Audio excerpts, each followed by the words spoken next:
One flew east, one flew west, one flew over the cuckoo's nest. This is the fulcrum that begins Ken Kesey's 1962 novel, One Flew Over the Cuckoo's Nest. Told from the perspective of chronic patient Chief Bromden, this is the story of newcomer R.P. McMurphy leading a revolt against the authority in a mental ward. The story of fear, paranoia, oppression, sexuality, masculinity, and most obviously, rebellion. The story takes place in a psychiatric hospital in Oregon, run by the dictatorial Nurse Ratched, or as the patients called her, the Big Nurse. The patients are divided into two main groups, with the third being in the background. Acutes, mentally challenged, socially impaired patients who can be cured. Chronics, disabled patients who drone around the day room, oftentimes repeating one sentence throughout the entire novel. And vegetables, handicapped patients that are past the point of no return, who live in the disturbed section of the hospital. Everything was normal until he came in. Aside from his behavior, McMurphy introduced himself to both acutes and chronics, a thing Chief Bromden, having the longest stay in the ward, points out as being an oddity. Later, the Big Nurse starts the first group meeting with McMurphy.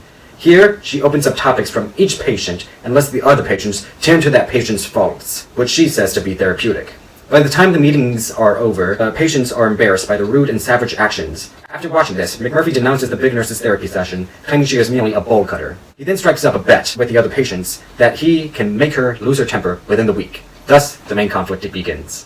One Flew Over the Cuckoo's Nest creates some of literature's most famous characters, but some can be rather disposable. Besides McMurphy, Nurse Ratched, and Chief Bromden, characters can be confusing as to who's who. Later on in the book, that problem seems to solve itself, but with a large ensemble of patients, it's hard to figure out who we should care for and who is just used once in the story and never seen again. Yet there are still good character-defining moments, like Harding revealing that he is gay and stays in the ward to hide from the prejudice of the outside world, and Billy Bibbit falling in love with Candy. They aren't just one-noted, and you really start to care for these people. There can be many themes that can be interpreted in One Flew Over the Cuckoo's Nest. As said previously, some particular ones are sexuality and masculinity. On many occasions where McMurphy revolts against the ward's authority, he often uses characteristics commonly attached to men. After the patients are denied cigarettes, McMurphy walks over to the nurse's station, punches through the glass, and grabs the cigarettes for the other patients. At a later time, McMurphy and the Nurse Ratched get into a fight. McMurphy tears open Nurse Ratched's blouse and begins to strangle her.